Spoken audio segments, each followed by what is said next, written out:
The title of today is, Do You Know Who the Antichrist is? The contents of this title is a little longer than the titles before.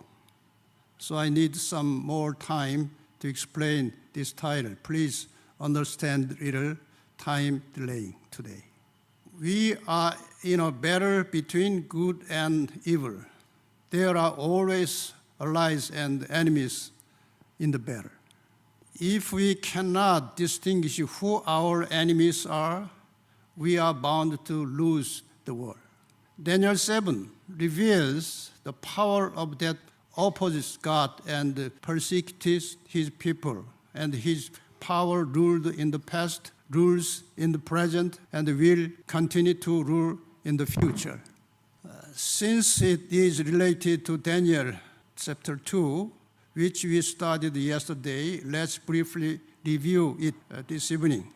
For the study today, do you remember what we studied yesterday evening? You see the statue, which was seen in Nebuchadnezzar's dream. The gold head, what country? Babylon. Silver chest, what country? Persia. Bronze belly, Greece. Iron legs, Rome. Iron plus clay toes, divided kingdoms. How many countries arose in the stage? First, 4 countries. And the fourth kingdom was divided into 10 countries. Keep in mind this fact. 4 countries arose, and the fourth country was divided into 10 countries. About 6 years after King Nebuchadnezzar had his dream, Daniel received a vision similar to that dream. And that vision is recorded in Daniel chapter 7 that we are going to study this evening. If we see Daniel chapter 7, we can read this by verse 2 and 3. Daniel said, In my vision at night I looked, and there before me were the 4 winds of heaven churning up the great sea. 4 great beasts, each different from the others, came up out of the sea. In this Bible verse, the winds means war or disaster. And the sea means a place where many people are living, crowded. And beast means nation or kingdom. Bible tells about that. The 4 great beasts are 4 kings. The 4th beast is a 4th kingdom.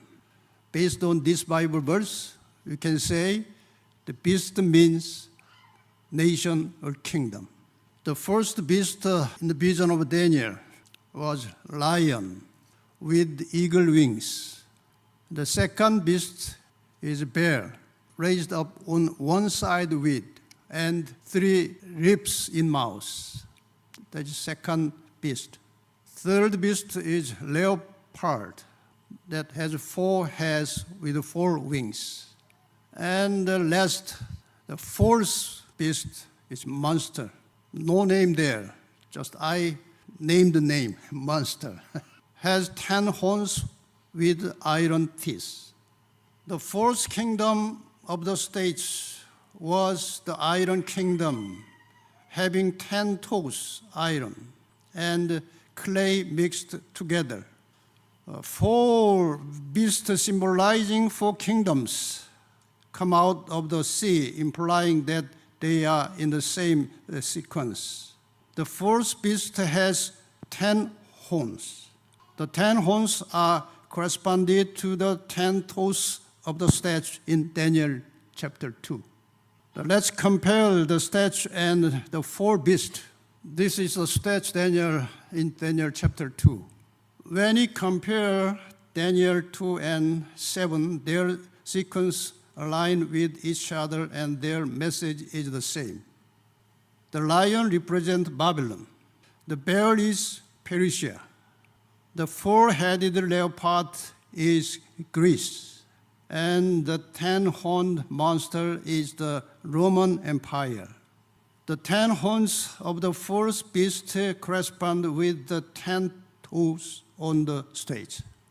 But these beasts from chapter 7 have some unique characteristic, something different from the stage Daniel chapter 2. So I'm going to explain them to you in more detail about the differences between stage and beasts. Eagle's wing, the lion with eagle's wing. A lion with eagle's wing refers to the Babylonian Empire that quickly conquered the world with great power. Then what about the bear? The bear raised up one side. That means power imbalance of Media and Persia. A bear with one paw raised refers to Media Persia. When Babylon was first conquered by them, the two nations of the Medes and the Persians allied. But in the beginning, the Medes were stronger, and later on the Persian became stronger. This indicates an imbalance in power, which eventually became the Persian Empire. What does it mean, 3 ribs? The 3 ribs between the teeth of the bear is a prophecy that Media Persia would conquer 3 kingdoms, Babylon, Lydia, and Egypt. And the 4-winged and 4-headed leopard represents the time when Alexander the Great conquered Persia and established the Greek Empire. But he died at the age of 33, almost the same age of Jesus. And his subordinates fought among themselves to take over the kingdom. But in the end, the kingdom was divided into 4 nations by the 4 generals. You understand? Okay, very easy. Prophecy is very easy. This is the map of that time. After Alexander, the Greece was divided into 4 countries, 4 nations, like 4 wings, 4-headed. And the first beast represents the Roman Empire and also is as strong as iron. And the 10 horns symbolize the 10 nations dividing the power of the Roman Empire. This is the map of that time. However, the conclusion of both of the prophecies of Daniel 2 and chapter are similar. Let's think of the conclusion of Daniel chapter 2, verse 26-27. In the time of kings, the God of heaven will set up a kingdom that will never be destroyed, nor will it be left to another people. It will crush all those kingdoms and bring them to an end, but it will itself endure forever. This is conclusion of Daniel chapter 2. And what is the conclusion of Daniel chapter 7, verse 26-27?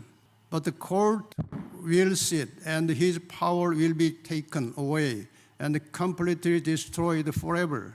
Then the sovereignty, power, and greatness of the kingdom under the whole heaven will be handed over to the saints, the people of the Most High.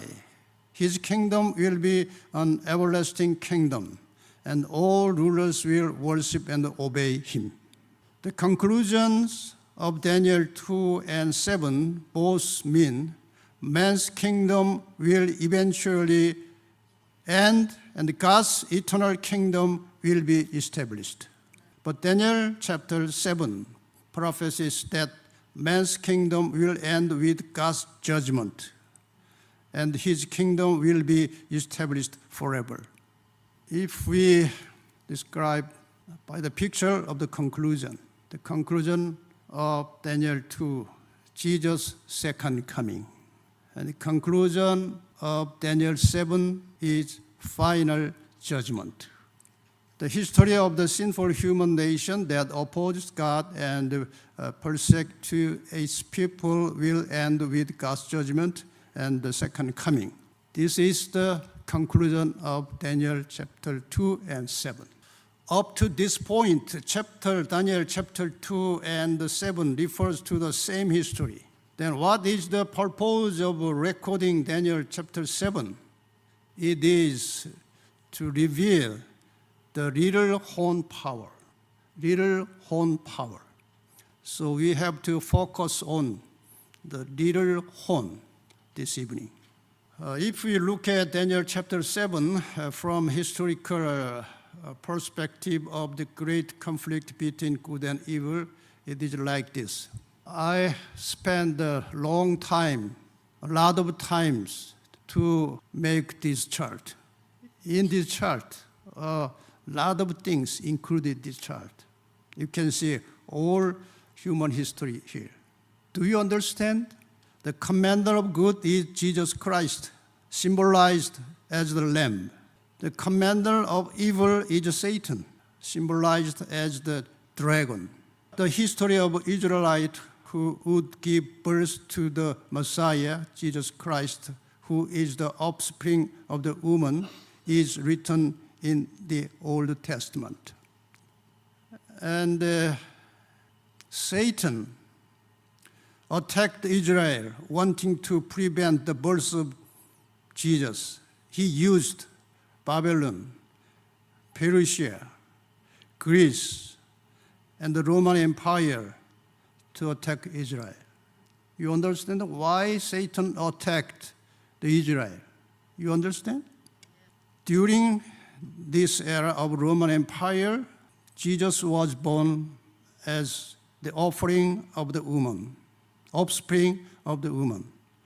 And as soon as he was born, Satan used Herod to try to kill Jesus.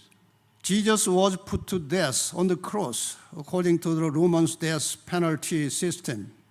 And after the cross, the church and his followers grew on the earth.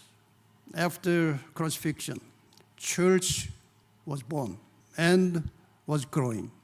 The early church was persecuted by the Roman Empire. However, after the fall of Roman Empire, whose power is Satan going to use to attack the church. And this is the main topic of our study today. Then what is the next Satan's power? What is the next Satan's power? We'll study about this evening. The identity and the role of the little horn of the false beast. The false beast with 10 horns in Daniel chapter 7 symbolized the Roman Empire, as you know. But among the 10 horns, that is, the 10 divided nations of the Roman Empire, out comes a little horn. Let's study about the little horn. Daniel chapter 7, verse 8. While I was thinking about the horn, who is I? Daniel. While I was thinking about the horns, there before me was another horn, a little one, which came up among them. And 3 of the first horns were uprooted before it. This horn had eyes like the eyes of a human being and a mouth that spoke boastfully. It is different from the previous ones.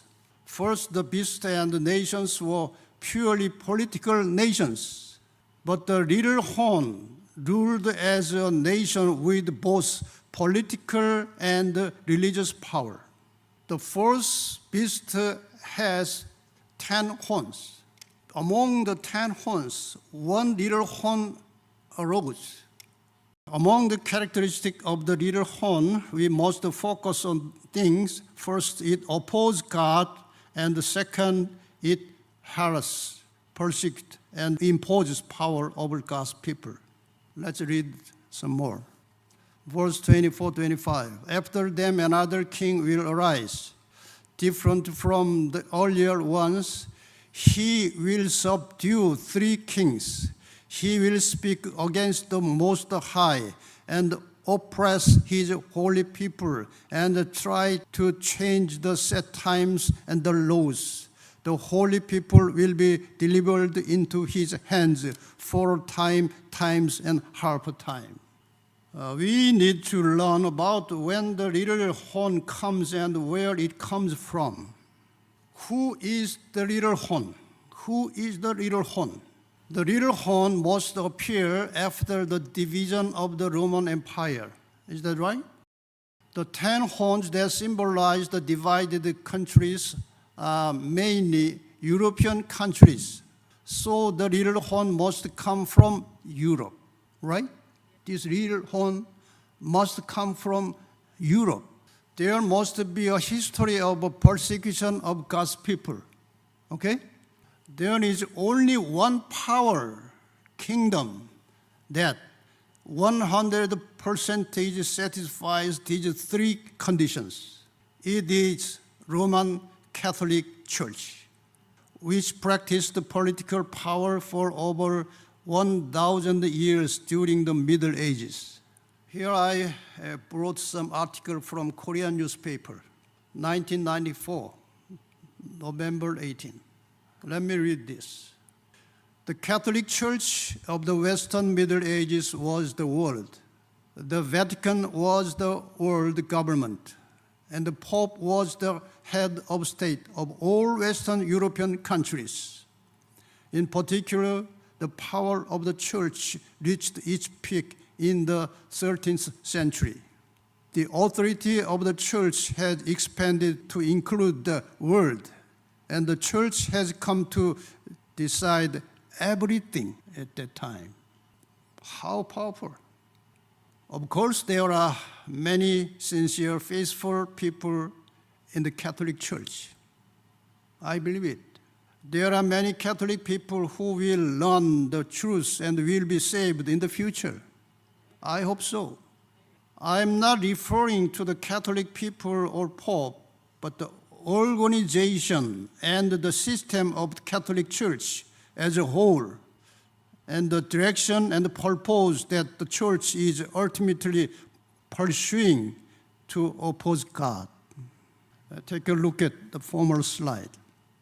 When you look at this chart, you can quickly realize which power has persecuted God's people after emerging from the Roman Empire. When you look at the history of the Western world, we can see clearly that the little horn power that came from the fourth beast after the 10 horns is the power that persecuted God's people. We cannot deny the fact that it was the Roman Catholic Church and papacy. This little horn was papacy. The Bible prophecy is being fulfilled accurately without a single error. Do you believe that? Now let me briefly explain step by step about the work of the little horn, which is the papacy. The little horn's role: plucked up 3 horns. When the Roman papacy was expanding its power, there were nations of people who resisted the belief system of the papacy. The Pope followed the doctrine of Athanasius, but some forces advocated the Arian doctrine and were hostile toward the Pope. These were the Heruli, Wendell, and Ostrogas. I think you know this already. Heruli was destroyed 493. Wendell was destroyed 534. And Ostrogas was destroyed 538 by the help of the Eastern Roman Empire, because they were resisting the papacy doctrine.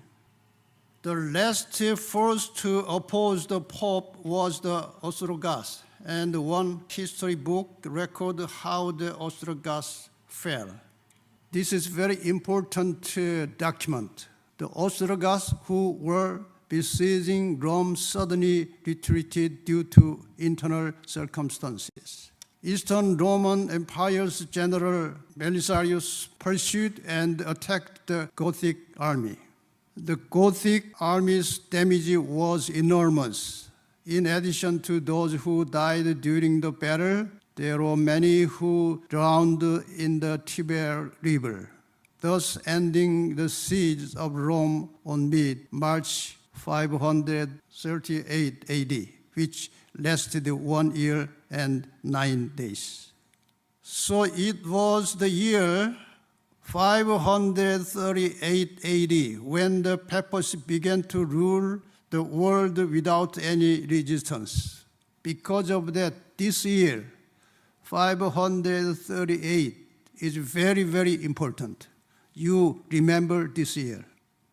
I will test you later. Remember, 538. And second, it blasphemes God with its mouth. The second role of the little horn, the papacy, was that it wanted to become like God. This fact is recorded in many Catholic documents. Let me introduce a few of them. Let's see. A pope is of so great dignity and so exalted that he is not a mere man, but as it were God, and the vicar of God. The Pope alone is called most holy. Hence the Pope is crowned with a triple crown, as the King of heaven and of earth and of hell. Hence the Pope is crowned with a triple crown, as the King of heaven and of earth. Who is the King of heaven and earth? God. But Pope wanted to be King of heaven and earth and hell. Let me see one more quotation. You are another God on the earth. It was declared at the Fifth Lateran Council in 1512 as follows. He's God by himself. The Pope takes the place of Jesus Christ on earth. By divine right, the Pope has supreme and full power in faith, in moral over each and every pastor and his flock. He is the true vicar, the head of the entire church, and the father and the teacher of all Christians. He is the infallible ruler, the founder of dogmas, the author and the judge of councils, the universal ruler of truth, the arbiter of the world, the supreme judge of heaven and earth, the judge of all, being judged by no one, God himself on earth. This is their idea in Catholic Church. They are thinking Pope is the King of kings. That is God. Third, it persecutes saints. The most cruel action that the papacy took was persecuting and killing Christians who did not follow their teachings but follow the Bible. The Roman Catholic Church arrested, tortured, and killed numerous Christians during the Middle Age. Let me read one quotation, some historical book. Lorente, who had free access to the archives of the Spanish Inquisition, confirms that in the court alone, more than 31,000 people were burned at the stake, and more than 90,000 were punished to the brink of death. Under the reign of Charles V, in the Netherlands alone, the number of people put to death for their religion was, according to high officials, as high 50,000 people. Terrible. We cannot imagine this situation, but they did it. Let me show you some paintings relating to the persecution. These are the few of their punishment chambers and the scene where the Roman Catholic Church tortures Christians and forced them to renounce their faith. Later on, the church publicly cut off people's heads and hung them on the streets. However, despite such a persecution, numerous Christians did not deny the Lord and gave up their lives. However, today, too many Christians are compromising with the world too easily and denying the Lord in their lives. This painting shows scene of how Catholics suddenly turned against the Protestants and killed them on the feast day of Saint Bartholomew. At the day of the Saint Bartholomew's days, there was terrible accident. It is said that 50,000 to 70,000 people, the real Christians, were killed during the period of the 2 months that time. This was a very famous incident and is recorded in the world history books. And fourth, changing the set times and the laws. This is very important fact. The first role of the little horn, the papacy, is to change times and laws. Let's read some article from their document. The Pope can modify divine law, since his power is not of man, but of God, and he is vicegerent of God upon earth. He acts with the greatest power to bind and loose his sheep. This is the power of the Pope at that time. What is the time and law? Time specified in God's law in this Bible verse. Of course, this change is about changing God's law and his time. That is God's 10 commandments, which is unchangeable. This is the 10 commandments, God's 10 commandments that is unchangeable. Among the 10 commandments, the fourth commandment has the regard for time, and that time is about God's Sabbath. The Catholic Church has changed God's fourth commandment like this. God's fourth commandment says to keep the seventh-day Sabbath holy. The Catholic commandments says keep Sunday holy.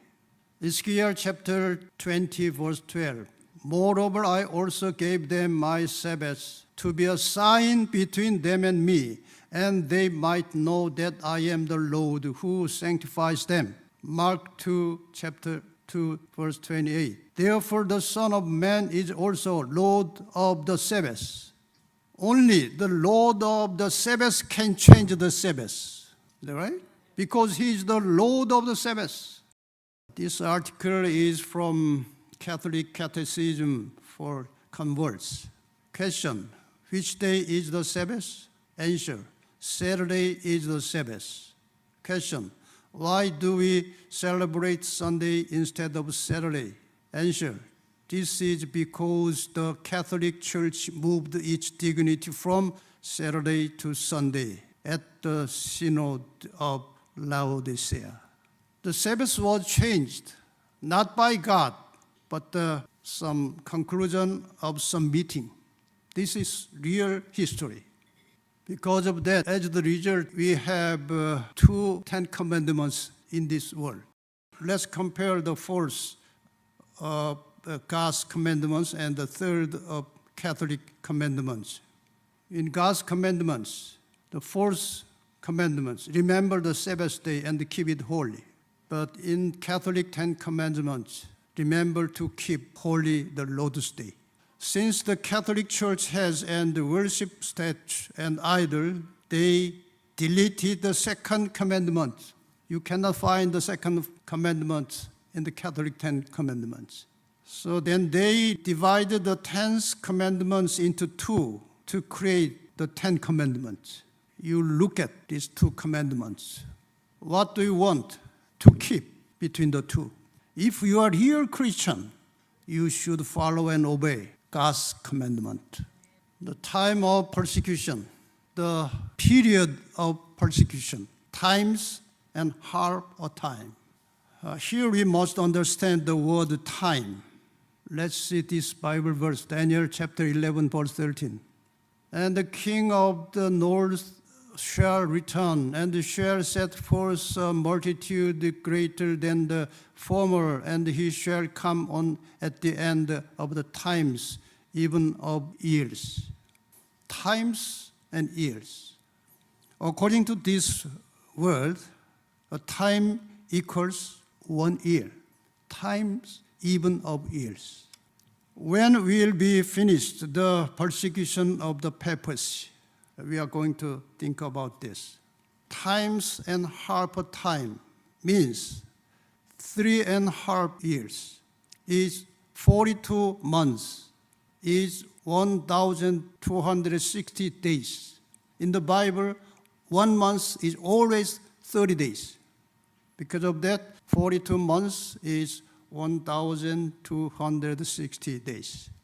But if we see that it's clear, chapter 4:6, then you shall bear the iniquity of the house of Judah 40 days.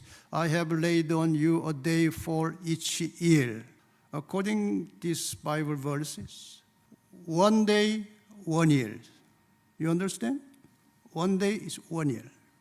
It was predicted that the Pope's power would be lead 1,260 years of persecution. You understand? When did the Pope's power begin? Do you remember? When did the Pope's power begin? 538, correct. Then when will be finished the persecution of the papacy? Let's look at this picture. Pope Pius VI was captured in 1798 and taken to France. And he died in prison on August 29, 1799. But his authority, his power finished at 1798. Let's see this picture again. The persecution was begun at 538 AD. And when it was finished, 1798. I think you can calculate this year correctly, exactly. It was 1,260 years. How accurate the Bible prophecy is when we see the time prophecy being fulfilled exactly as the Bible says. We must realize and re-examine our faith and believe the second coming of Jesus Christ, which is mentioned hundreds of times in the Bible. Let me ask again, do you believe that Jesus will come again? It will definitely happen. Therefore, we must get ready and wait for his return. Martin Luther also strongly argued that the Pope was the Antichrist. He abolished the God's law and exalted his own commandments above God's commandments. We here are of the conviction that the papacy is the seat of the true and real Antichrist. That is Martin Luther's declaration. Let's look at this Daniel chapter 7, verse 11 and 12.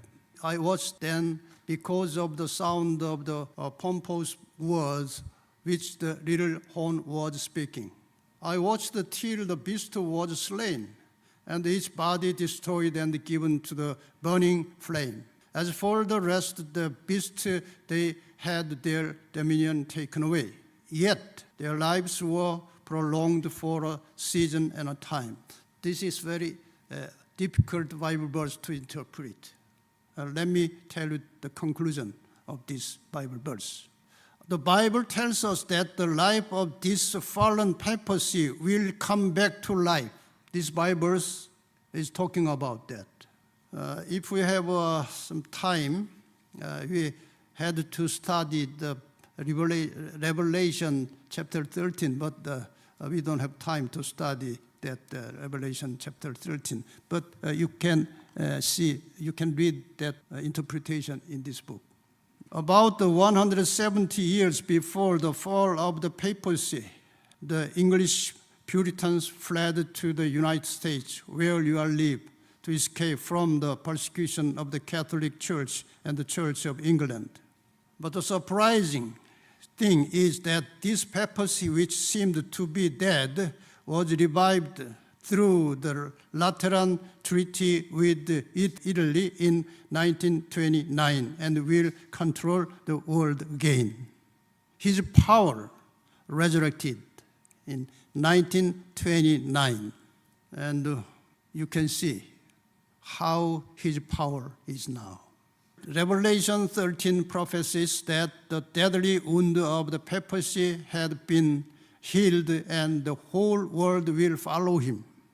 One of the heads of the beast seemed to have had a fatal wound, but the fatal wound had been healed. The whole world was filled with wonder and followed the beast. This is the Bible prophecy. The papacy which came to life in 1929 is now exerting a powerful influence on the whole world with amazing influence, and will soon persecute the remnant who keep the commandments of God. Why he persecute those who keep commandment of God? They do not obey his commandment. Because of that, he will persecute the remnant people. This is Bible prophecy. Therefore, God's true people must always be aware and pray so that they can overcome the final persecution of the papacy and live the life that is filled with the power of God. Let me tell you about Bible truth. The fundamental basis of the truth in the Christian faith is not decided by the majority, right? The principles or doctrines of the Christian faith cannot be made through political power or religious authority. The standard of Christian faith can only be determined by the Bible, and the foundation of all our current belief must be based on the Bible. I have two questions for you. Is my faith based on the Bible? Is my faith based on the Bible? Acts chapter 17, verse 11. Now the Berean Jews were of more noble character than those in Thessalonica, for they received the message with great eagerness and examined the scripture every day to see if what Paul said was true. If we are real Christian, we should the Bible very carefully every day. And when you discover the truth through the Bible study, if you discover the truth, are you willing to obey it immediately? 1 Peter chapter 1, verse 22. Now that you have purified yourselves by obeying the truth. You have purified yourselves by obeying the truth, so that you have sincere love for each other. Love one another deeply from the heart. Let me introduce a lady who made a resolution and decided to live by the truth from the Catholic Church. This is an article from her. I was searching on YouTube to learn the meaning of the number 666. It has been a few months since I have been listening to pastor's message.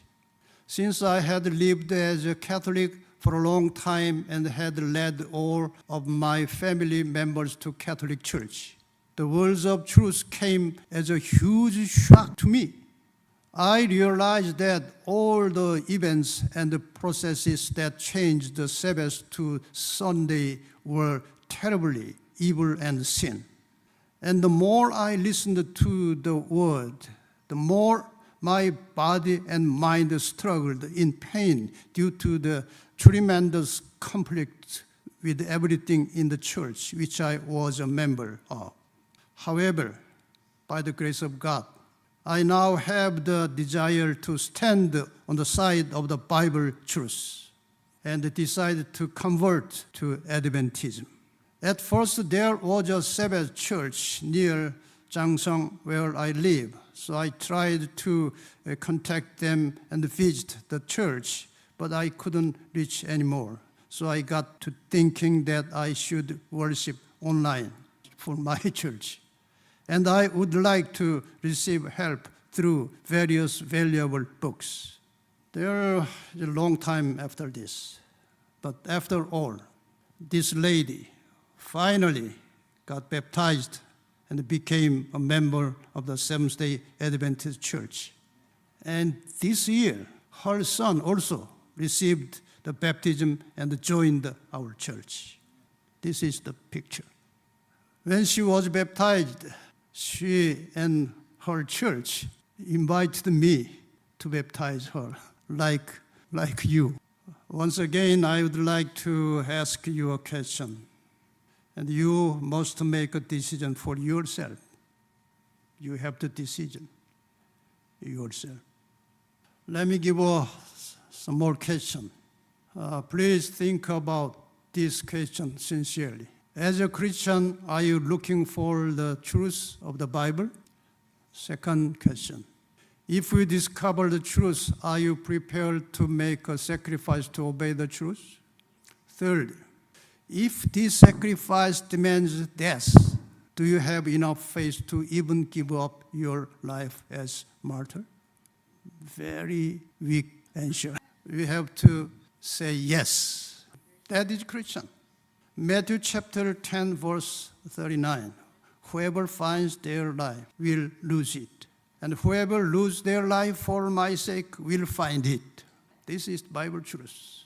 The secret to our ultimate victory as a Christian is to obey God's word, as it is written in the Bible, and we must risk our lives for the truth. Those who risk their lives to follow the Lord will save their lives, and those who compromise with the world because they value their life, they will die. This is the law of life and death that the Bible speaks of. Jesus told Matthew chapter 16, verse 24. Then Jesus said to his disciples, whoever wants to be my disciple must deny themselves and take up their cross and follow me. Jesus tells us to pick up our cross and follow him. And the result of the cross is death. In the last days, when the papacy tries to persecute the remnant again, we must have the determination to protect the truth with our lives. Only then we can save ourselves. Please look at this picture seriously. Look at this picture. This is a picture of a cross-carrying procession during the Easter celebration in Korea. But the man carrying the cross do not look like he is in pain or having a hard time. When we look at him closely, we can tell that the cross they dragging is on wheel. He is carrying the cross very easily. In other picture was the same. They don't want to carry too heavy cross. In order for us to gain the glory with Christ, we must also share his suffering. Romans chapter 8, verse 17. Now if we are children, then we are heirs of God and co-heirs with Christ. If indeed we share in his suffering, in order that we may also share in his glory. Jesus wants you to follow him bearing the cross. Bearing the cross means to live like the Lord. Living not the way I want, but according to the will of the Lord. Finding the truth and realizing the will of God will make us take up our cross to follow his footsteps, no matter how hard it might be and no matter what kind of sacrifice it requires. The way of the cross is tough and difficult, but when we arrive at our destination, there will be a crown waiting for us.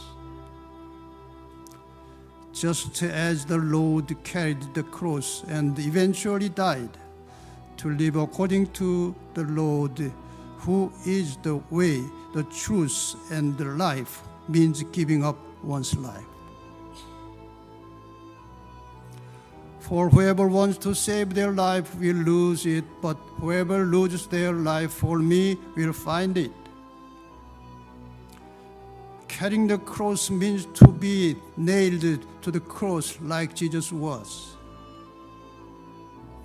So when we die to ourselves, we can find peace and comfort.